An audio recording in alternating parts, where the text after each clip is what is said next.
Kami datang ya Bapa, kami mendengarkan panggilan-Mu. Sekarang kami datang. Kuatkan kami, ini hati kami. Berkata-katalah kepada kami, maka kami akan semua sembuh. Berfirmanlah kepada kami, pakai hamba-Mu yang sudah mempersiapkan semuanya ini. Biarlah kemuliaan-Mu yang nyata, kuasa kasih-Mu yang kami alami, dan kami bisa mengalami hidup yang baru setelah persentuhan dengan yang ilahi firman-Mu itu. Ini kami anak-anak-Mu mendengarkan Tuhan. Di dalam nama Yesus kami berdoa. Amin. Shalom Bapak Ibu yang terkasih dalam Tuhan. Izinkan saya mengucapkan selamat Natal.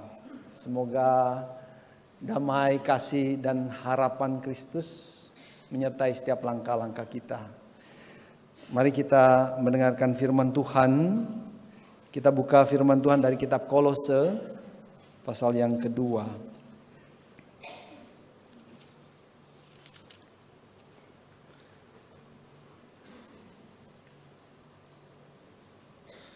Saya akan bacakan buat Bapak Ibu semua. Saya baca dari TB yang 2, TB kedua, terjemahan baru yang kedua. Kamu telah menerima Kristus Yesus Tuhan kita. Karena itu, hendaklah hidupmu tetap di dalam Dia. Hendaklah kamu berakar di dalam Dia dan dibangun di atas Dia. Hendaklah kamu bertambah teguh dalam iman sebagaimana telah diajarkan kepadamu, dan hendaklah hatimu berlimpah dengan syukur. Yang kedua dari surat Rasul Paulus kepada jemaat di Roma, pasal yang pertama ayat yang ke-21. Saya akan bacakan ayat 18 terlebih dahulu karena itu ada hubungannya. Roma 1:18 dan 21. Sebab murka Allah dinyatakan dari surga atas segala kefasikan dan kelaliman manusia yang menindas kebenaran dengan kelaliman. Sebab sekalipun mereka mengenal Allah, mereka tidak memuliakan Dia sebagai Allah atau mengucap syukur kepadanya. Sebaliknya pikiran mereka menjadi sia-sia dan hati mereka yang bodoh menjadi gelap. Sampai demikian bacaan firman Tuhan. Kita disebut berbahagia bukan hanya membaca mendengar, tapi juga melakukan, menghidupi kebenaran firman itu. Bapak Ibu yang terkasih di dalam Tuhan Yesus, saya yakin kita semua punya grup WhatsApp di HP kita. Benar ya? Dan kita menerima banyak sekali pesan-pesan yang mendorong kita, memotivasi kita, menguatkan kita, terutama pagi hari ya. Kalau kita buka HP kita, WhatsApp, di grup-grup itu banyak sekali kiriman kata-kata yang bagus. Salah satunya itu supaya kita selalu bersyukur kepada Tuhan. Ini ada beberapa contoh. Ya, saya juga mendapatkannya Bapak Ibu yang terkasih ya. Kita sama sebenarnya ya, tinggal di dalam dunia yang penuh teknologi begitu. Jadi selamat pagi, mengucap syukur. Jangan lupa mengucap syukur. Ya, jangan fokus kepada yang jelek-jelek, fokus kepada yang baik, yang positif. Ya. Dan masih banyak yang lain ya. Jangan lupa mengucap syukur karena itu menjadi kekuatan untuk melangkah maju, menjadi sukses dan seterusnya dan seterusnya. Dan ini menjadi fenomena global sebenarnya Bapak Ibu. Untuk mengucap syukur itu adalah sebuah kenyataan yang bukan hanya terjadi pada orang Kristen, tapi semua agama menganjurkan, bahkan mengharuskan kita untuk bersyukur. Nah Bapak Ibu, rasa syukur selalu mendahului ucapan syukur. Kita nggak mungkin mengucap syukur kalau kita tidak punya rasa syukur. Ya. Rasa syukur itu adalah kesadaran akan kebaikan yang telah kita terima dan kita mengapresiasinya. Kita menghitungnya, oh udah banyak nih hal yang baik yang saya alamin. Kita melihat sisi-sisi terang dari kehidupan kita dan menolak melihat sisi-sisi gelap. Ya, itu pengertian yang saya dapatkan. Lalu setelah itu diikuti dengan, yuk ucap syukur. Kasih tahu kepada orang yang sudah memberkati engkau. Kasih tahu dia biar dia tahu bahwa kamu mengapresiasi perbuatannya atau pemberiannya. Sehingga dia pun merasa senang dan bahagia. Dia merasa dihargai. Ya, dan itulah ucapan syukur. Dan penelitian membuktikan bahwa ucapan syukur itu sangat powerful buat semua orang. Kenapa? Karena mengucap syukur itu membuat seorang itu dalam pergaulan itu gampang disukai. Ya, kalau kita mengapresiasi orang lain kan dia senang. Ya, kita punya kita punya pergaulan jadi lebih baik, meningkatkan relasi jadinya. Rasa syukur atau mengucap syukur meningkatkan rasa optimis di dalam hidup kita.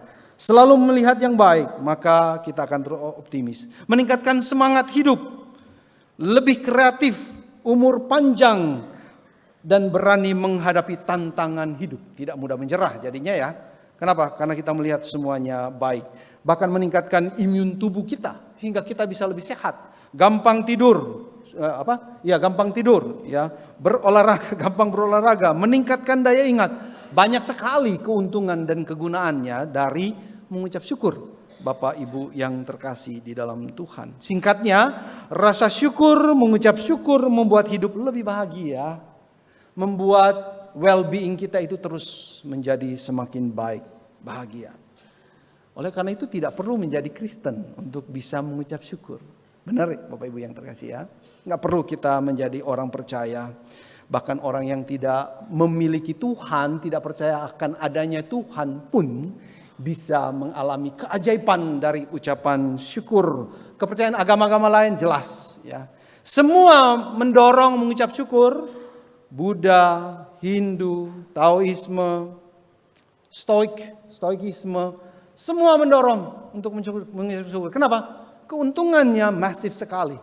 Ya, bisa membuat hidup kita berbahagia, pantang menyerah, sukses sepanjang hidup kita. Oleh karena itu, habit kebiasaan mengucap syukur harus kita punyai. Paling tidak membuat kita lebih berbahagia dalam hidup ini. Ya. Nah, pertanyaan yang krusial buat kita orang percaya, orang Kristen, apa bedanya sebenarnya ucapan syukur kita orang percaya, orang Kristen dengan ucapan syukur yang terjadi di dalam semua kehidupan orang percaya. Nah, Bapak Ibu perhatikan apa bedanya? Kalau kita perhatikan bahwa di dalam ucapan syukur yang global, yang semua orang bisa melakukannya, mereka kurang satu hal yang teramat sangat krusial. Yaitu apa? Mereka gagal mengakui pribadi yang memberikan kebaikan itu. Mereka tidak menyebutkan ada pribadi. It's a life. A gift of life mereka bilang. Bukan a gift from God. Gitu ya, atau gifts from God. Jesus. Nggak ada kata-kata seperti itu. Ya, jadi tidak mengenal siapa pemberinya. Sehingga apa? Sama saja. Sebenarnya dari perspektif Alkitab mereka tidak mengucap syukur. Karena kalau kita mengucap syukur tanpa mengakui sang pemberi satu-satunya yang terbaik itu, maka kita sama dengan tidak mengapresiasi dia, tidak mengakui bahwa dialah pemberi yang baik kepada hidup kita. Nah, itulah yang ditulis oleh Paulus di dalam Roma pasal 1 tadi itu. Dan itulah sebabnya Tuhan murka. Sebab murka Allah nyata dari sorga atas segala kefasikan dan kelaliman manusia yang menindas kebenaran dengan kelaliman. Sebab alasannya apa? Mereka sekalipun mereka mengenal Allah, mereka tidak memuliakan Dia sebagai Allah atau mengucap syukur kepadanya. Sebaliknya, pikiran mereka menjadi sia-sia dan hati mereka yang bodoh menjadi gelap. Mengucap syukur tanpa tertuju kepada Tuhan sama dengan sia-sia, sama dengan perbuatan hati yang gelap sebenarnya Bapak Ibu yang terkasih. Jadi mengucap syukur benar dan tepat kalau didasarkan pada iman percaya kepada Allah yang maha baik, yang sudah menopang dan memberi semua kehidupan ini. Ada seorang pribadi yang begitu baik, yang patut dikenal, yang sudah menyatakan dirinya supaya kita bisa mengenalnya, yang sudah mengundang kita untuk datang dan beribadah kepadanya. Dan kita harus mengenal Dia. Oleh karena itu mengucap syukur yang sejati dimulai dari iman kepada Yesus Kristus yang sudah mendamaikan kita dengan Allah. Yang dulunya kita musuh, sekarang kita sudah didamaikan. Itulah yang ditulis oleh Paulus di dalam Kolose pasal 2. Kamu telah menerima Kristus Yesus Tuhan kita. Sudah didamaikan dengan Allah. Karena itu hendaklah hidupmu tetap di dalam Dia. Jadi murid, belajar, ikutin Dia. Masukkan Dia dalam hidupmu, dalam pergumulan hidupmu, dalam dinamika emosimu. Masukkan, ikut sertakan Dia. Hendaklah kamu berakar di dalam Dia dan dibangun di atas Dia. Hendaklah kamu bertambah teguh dalam iman sebagaimana telah diajarkan kepadamu, dan hendaklah hatimu melimpah dengan syukur. Syukur paling terakhir. Setelah apa?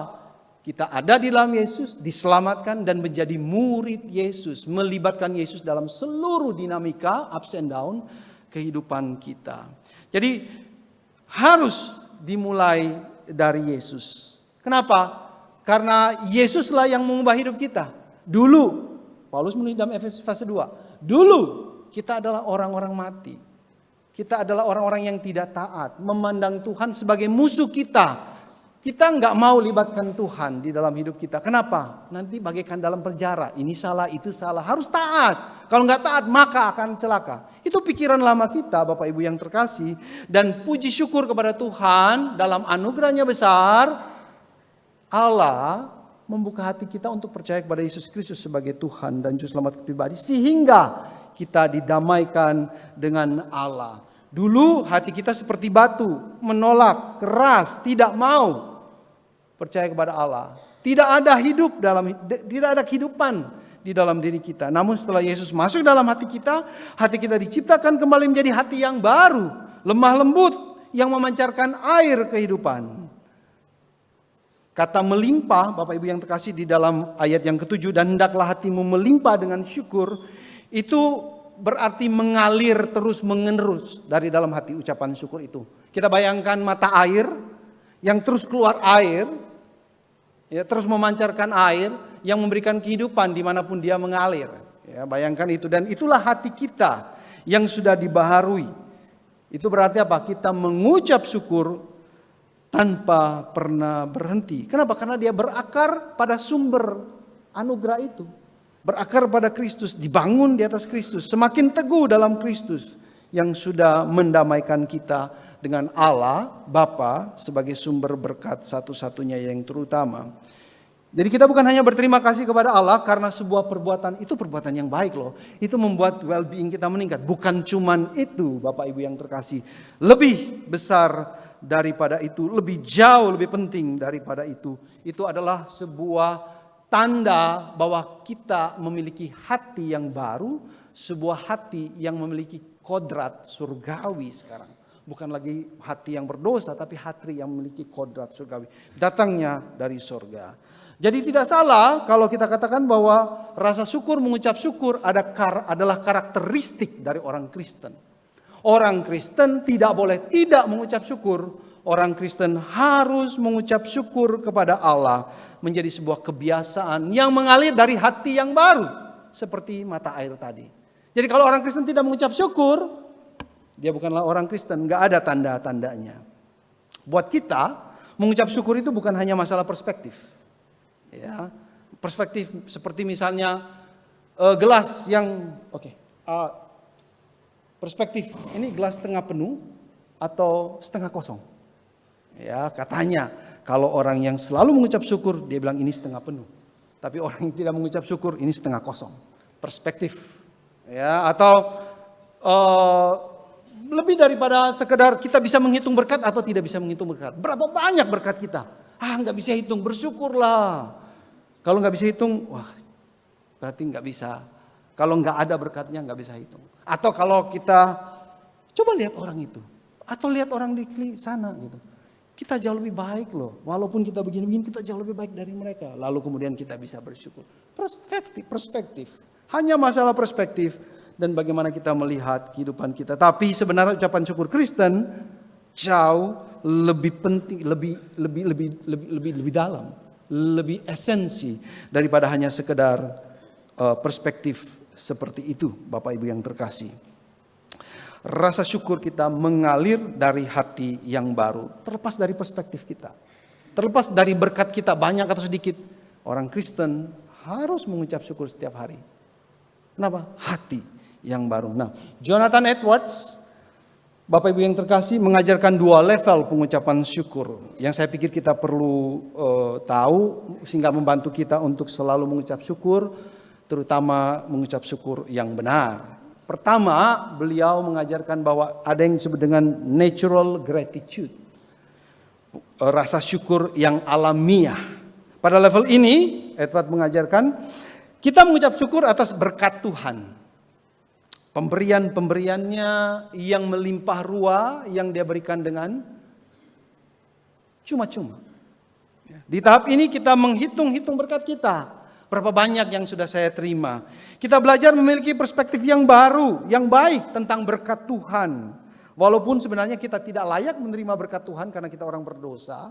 Orang berdosa layaknya dihukum. Ya, anak nakal sekali layaknya dihukum. Tetapi ternyata di dalam Kristus Tuhan melimpahkan berkat-berkatnya walaupun kita tidak layak. Oleh karena kemurahannya semata. Oleh karena itu kita mau bersyukur selalu. Itulah yang ditulis oleh Paulus di dalam beberapa suratnya. Supaya kita mengucap syukur untuk segala hal yang sudah kita terima daripada Tuhan.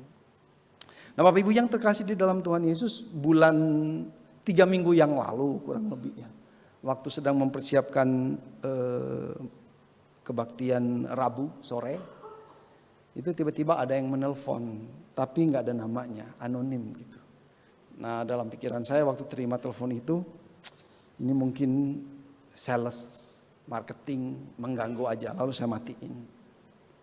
Telepon lagi, matiin. Telepon lagi, matiin. Saya bilang, persisten juga nih ya, mau jual apa kira-kira sampai persisten sore itu ya, kurang lebih jam 6. Tetapi setelah kurang lebih setengah jam, telepon masuk, ada nama orang yang kami kenal, lalu diangkat, ternyata dia memberitakan sebuah kabar buruk.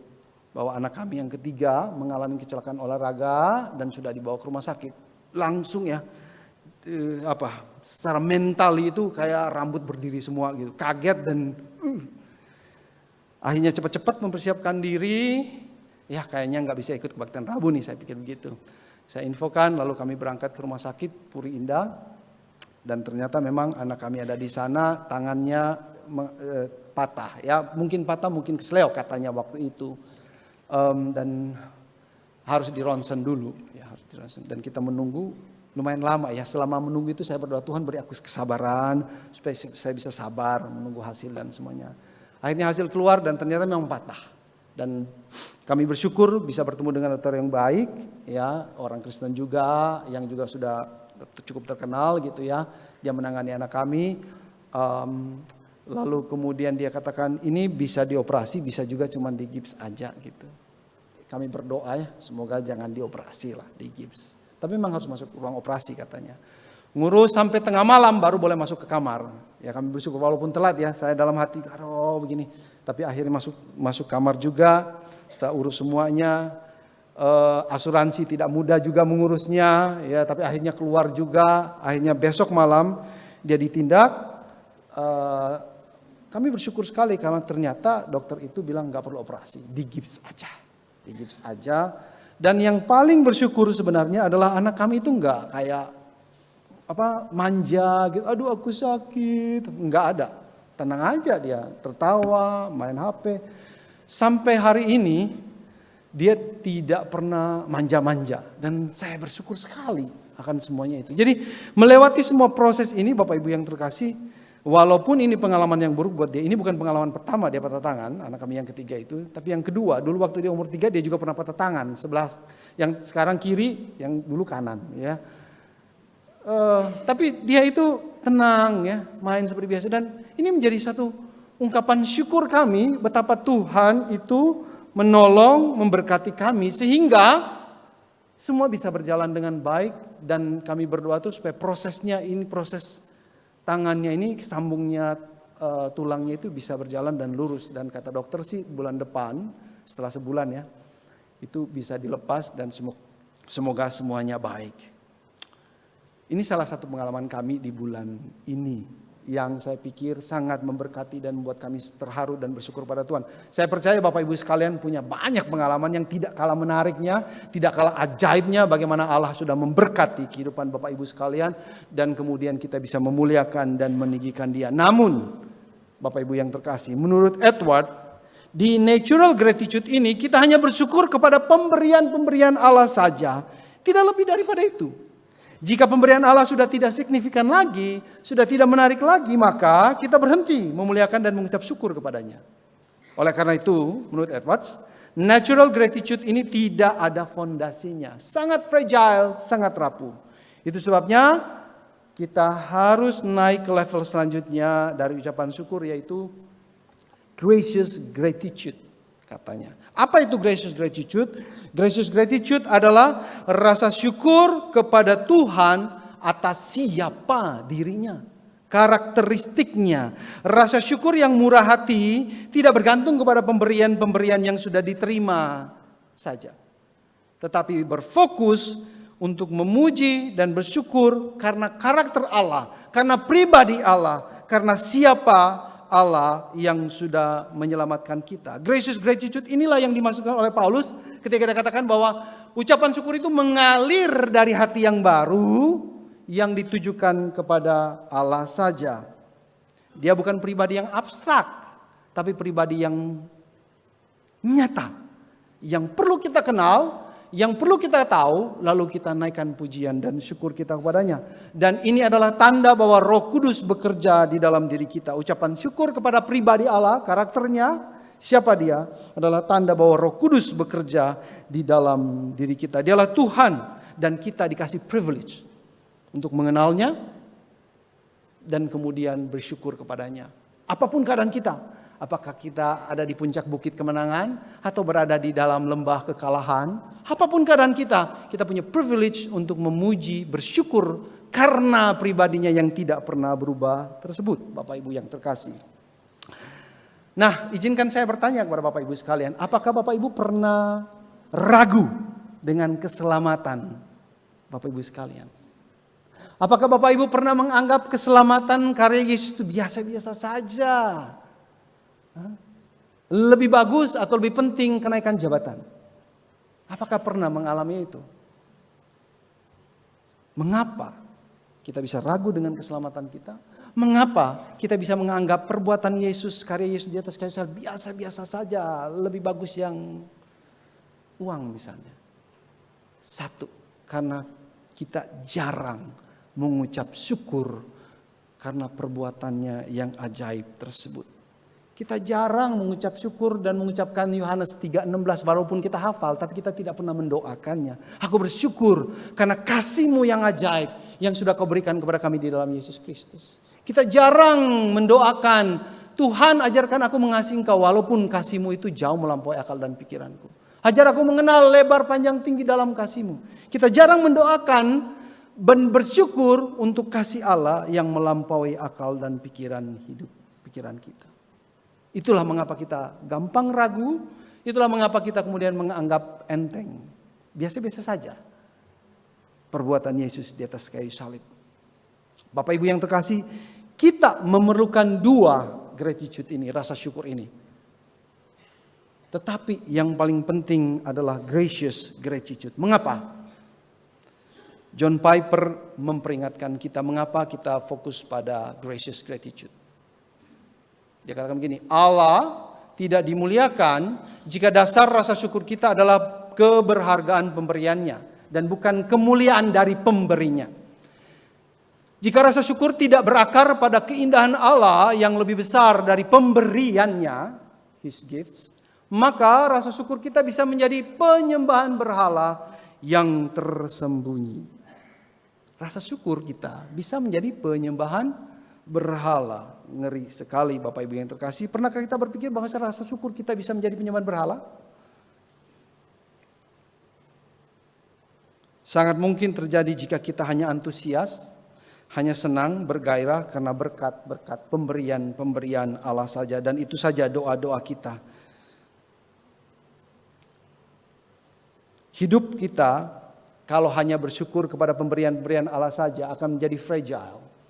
Akan menjadi rapuh, gampang diombang-ambingkan. Ada berkat, memuji Tuhan dengan senang. Enggak ada berkat, kita tertunduk duka, tidak sanggup bersyukur kepada Tuhan. Kita mudah khawatir, kita mudah iri hati. Karena kita berpikir ini semua bisa hilang, bisa datang, bisa hilang. Kalau hilang, kita mulai iri hati dengan orang lain. Hidup yang tidak menentu. Kenapa? Karena kita hanya bersyukur kepada barang-barang saja. Dan bisa saja kita menyembah barang-barang itu saja dan mengabaikan pemberinya. Jika kita hanya bersyukur kepada pemberian Allah saja, apa bedanya kita dengan orang ateis yang tidak percaya kepada Allah? Mereka juga bersyukur atas kebaikan hidup ini. Dan mereka juga bisa memiliki hidup yang bahagia karena ucapan syukur itu. Apa yang membedakan kita dengan mereka kalau kita hanya mengucap syukur hanya pada natural gratitude saja. Bapak Ibu, saya ajak kita untuk membayangkan seorang pria yang begitu cinta, begitu passionate dengan pasangan hidupnya. Dan mereka akan menikah karena begitu cintanya. Dan sang pria, mempelai pria, begitu cintanya, dia pikir momen yang terbaik adalah ketika dia mengucapkan janjinya di depan altar, di hadapan Tuhan dan jemaatnya, di hadapan kekasihnya itu dengan sungguh-sungguh. Dia berpikir, saya harus belajar, harus hafal, mimik muka saya harus benar-benar menggambarkan isi hati saya yang mengasihi, air muka saya, mata saya, ketika dilihat oleh pasangan saya, dia harus yakin bahwa saya mengasihi dia no matter what. Lalu dia mulai berlatih. Di depan cermin dia ulangi janji pernikahan tersebut. Dan dia yakin mimik muka saya, roman muka saya, suara saya sudah menggambarkan hati saya, cinta saya kepada pasangan saya. Lalu tibalah saatnya di hadapan Tuhan dan jemaatnya di mimbar, dia berhadapan dengan kekasihnya, lalu dia angkat cincin emas berhiaskan mutiara, memasukkan ke jari manis pasangan hidupnya, lalu dia mengucapkan janji itu dengan penuh passionate. I love you. Dan kekasihnya itu memandang dia, lalu melihat cincin itu. Cincin itu sungguh indah, bertaburkan mutiara. Dia tidak sadar janji yang diucapkan oleh pasangannya sudah selesai. Tiba giliran dia untuk mengucapkan janjinya. Lalu dia mandang cincin itu, dia ucapkan janji kepada sang suami. Sang suami mengharapkan matanya tertuju kepadanya, mengharapkan supaya sinar cintanya itu terpancar dari matanya, tapi tidak didapat. Karena sang kekasih hanya melihat cincin emas bertaburan mutiara. Selesai pernikahan, selesai pesta, waktu berganti, hari berganti hari, jam berganti, bulan, tahun. Sang kekasih, sang istri tidak pernah bosannya memandang kemuliaan cincin bertaburan berlian itu. Bapak Ibu yang terkasih di dalam Tuhan Yesus, ini kisah yang aneh, bukan? Mana ada sih pria atau wanita yang seperti itu? Sang suami harusnya minta supaya cincin itu dikembalikan saja, karena menjadi distraction buat dia, buat sang wanita untuk mengasihi dia. Siapa yang mau menikah dengan seorang wanita atau pria yang hanya menginginkan harta yang mulia? Namun coba kita renungkan sedikit dengan lebih serius. Mungkin kita sudah memperlakukan Tuhan dengan cara demikian. Kita sudah dibaptis, komit, mau mengasihi Tuhan. Tetapi yang menarik kita setelah itu hanyalah pemberian Tuhan yang memang baik, yang memang mendatangkan keuntungan buat kita. Tetapi kita miss the point, kita miss sang pemberinya. Kita tidak pernah mengagumi karakter, mengagumi pribadi dari sang pemberi itu sendiri. Di dalam kitab Perjanjian Lama ada satu frase yang sering kali diulang. Frase itu berbunyi begini, supaya kamu atau mereka mengetahui bahwa akulah Tuhan. Tiap kali Allah sudah memberkati melepaskan orang Israel atau memberikan teguran, hukuman kepada mereka atau bangsa yang lain, selalu ya Nabi itu mengatakan supaya mereka atau kamu mengetahui bahwa akulah Tuhan. Jadi kejadian-kejadian hidup orang Israel dalam untung dan malang tujuannya satu saja, supaya apa? Mereka mengenal bahwa akulah Tuhan. Mengenal siapalah Tuhan, siapa itu Tuhan. Lalu menyembah dia, memuji dia. Mengenal karakternya, lalu memuji, menyembah dia. Tidak ada yang lain. Jadi pemberian-pemberian Tuhan itu baik adanya. Tujuannya satu aja. Tidak lebih daripada itu, Bapak Ibu yang terkasih. Oleh karena itu, aplikasinya, mari kita bangun rasa syukur kita kepada karya Kristus yang menyelamatkan kita. Tidak ada yang lebih besar daripada itu. Itu juga menjadi tujuan dari pemberian-pemberian Allah. Jika Bapak Ibu belum pernah mengucap syukur atau jarang mengucap syukur karena menganggap biasa-biasa saja, saya ajak lebih seringlah mengucap syukur untuk karya Kristus di atas kayu salib. Doakan Yohanes 3:16 yang sudah kita hafal. Efesus 3 ayat 16-19 Paulus mengajarkan kepada kita supaya kita mengenal, supaya kita mau mengenal ya. Betapa panjang, betapa tinggi, betapa lebarnya kasih Kristus itu. Walaupun melampaui akal dan pikiran kita, dia mau kita doakan supaya kita mengalami. Dan saya yakin kalau kita terus mendoakan, betapa besarnya kasih Tuhan, betapa ajaibnya karakter Tuhan, maka sukacita yang besar, yang melampaui akal dan pikiran akan mengalir dalam kehidupan Bapak Ibu sekalian. Amin. Amin gak Bapak Ibu? It's simple thing to give thanks for what Jesus has done for us. Ada sebuah cerita. Dalam sebuah seminar, ya, sang pembicara memberikan 2 pertanyaan kepada peserta seminar. Pertanyaan pertama, tolong ceritakan kebaikan Tuhan, cinta Tuhan yang sudah kamu alami. Pertanyaan kedua, bagaimana supaya pengalaman itu bisa dikuatkan? Bagaimana supaya pengalaman cinta kasih Tuhan itu, kebaikan Tuhan itu bisa terus makin kuat, makin kuat, makin kuat dalam hidupmu. Para peserta seminar dengan antusias kemudian mulai menjawab pertanyaan yang pertama, bagaimana Tuhan sudah menyatakan kebaikan dalam hidupmu? Lalu mereka mulai menceritakan bagaimana mereka disembuhkan dengan ajaib oleh Tuhan. Bagaimana mereka bisa sekolah di sekolah yang terlalu besar buat mereka, tapi toh mereka bisa masuk ke sono. Bagaimana mereka bisa mendapatkan pekerjaan yang begitu hebat walaupun mereka sebenarnya tidak layak, tapi toh dapat di sana. Bagaimana Tuhan menjaga keluarga mereka dari bencana alam dan seterusnya dan seterusnya, dan semua yang mendengarkan memuji Tuhan. Benar, Tuhan itu sangat baik. Semua orang senang mengakui memang tidak ada yang seperti Tuhan. Lalu muncul pertanyaan yang kedua tadi. Bagaimana supaya pengalaman itu bisa dikuatkan? Supaya pujian syukurmu terus bisa dikuatkan. Mereka garuk-garuk kepala mikir gimana ya? Kan gak mungkin tuh minta supaya bencana alam itu datang lagi. Supaya kita terlepas dari secara ajaib lalu kita memuji Tuhan. Kan gak mungkin. Kan gak mungkin kita ngomong lagi datang lagi penyakit. Supaya nanti Tuhan sembuhkan lalu kita bisa memuji Tuhan dengan lebih hebat lagi. Penyakit yang lebih parah supaya nanti kalau sembuh Tuhan bisa dimuliakan lebih tinggi lagi.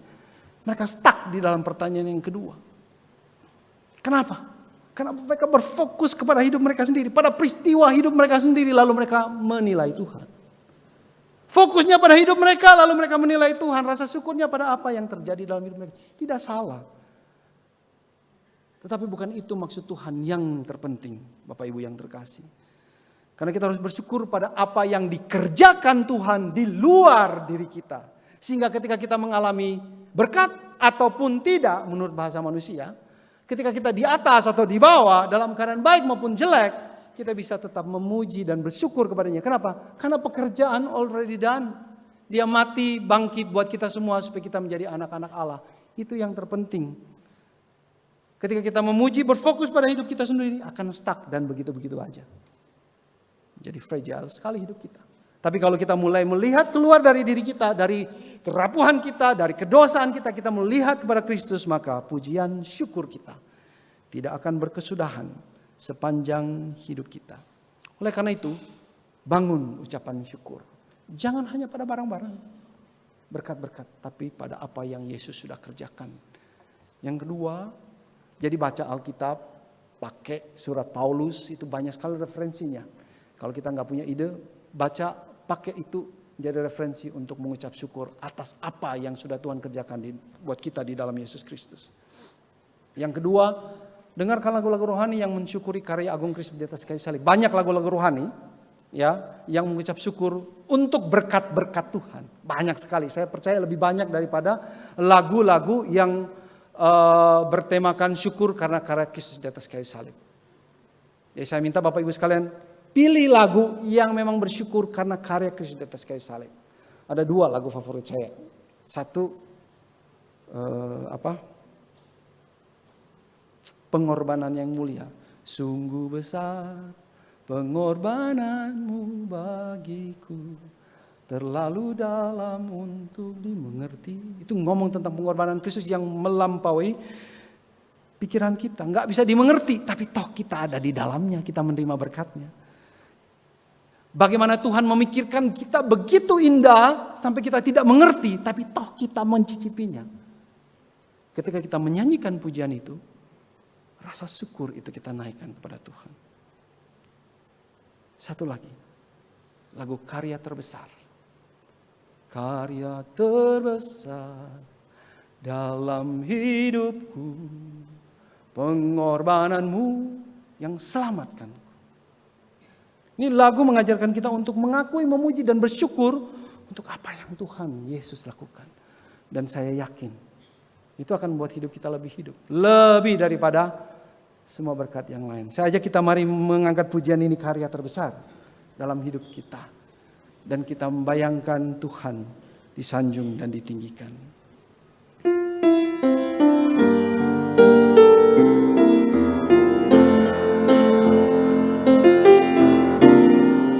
Karya terbesar dalam hidupku, pengorbananmu yang selamatkanku. Engkaulah harta yang tak ternilai, yang ku miliki dan ku hargai. Yesus, Engkau ku kagum. Kita sama-sama bangkit berdiri, karya terbesar. Karya terbesar dalam hidupku, pengorbananmu yang selamatkanku. Engkaulah harta yang tak ternilai, yang ku miliki dan ku hargai. Yesus, Engkau ku kagumi. Yesus, Engkau ku kagumi. Yesus, Engkau ku kagumi. Seluruh alam semesta akan bersyukur memuji Engkau, Sang Penebus dunia. Karena dengan demikian kami semua dibenarkan, didamaikan, bisa mencicipi anugerah yang Tuhan sudah sediakan buat kami sebagaimana seharusnya. Tolong ajar kami untuk melihat Engkau Tuhan sebagaimana Engkau adanya. Bukan seperti yang dipoles oleh dunia ini hanya untuk keuntungan kami sendiri. Tapi Engkau tidak mendapatkan tempat di sana. Ajarkan kami untuk bersyukur selalu. Bukan hanya untuk berkat-berkat yang kami terima, tapi terutama Engkau pemberi berkat. Ajar kami bersyukur karena keadilan-Mu, kesucian-Mu, pengorbanan-Mu, cinta-Mu yang tidak bisa kami ukur, tapi terus kami terima dan alami. Kata-kata kami tidak cukup mengungkapkan kebesaran, keajaiban, keagungan-Mu ya Tuhan. Tolong kami, agar kami selalu mengucap syukur karena karya-Mu di atas kayu salib membuka pintu lebar-lebar buat kami untuk mengerti akan kekekalan kami. Di dalam nama Yesus kami sudah berdoa, kami bersyukur. Amin. Silakan duduk Bapak Ibu yang terkasih. Tuhan berkati kita semua.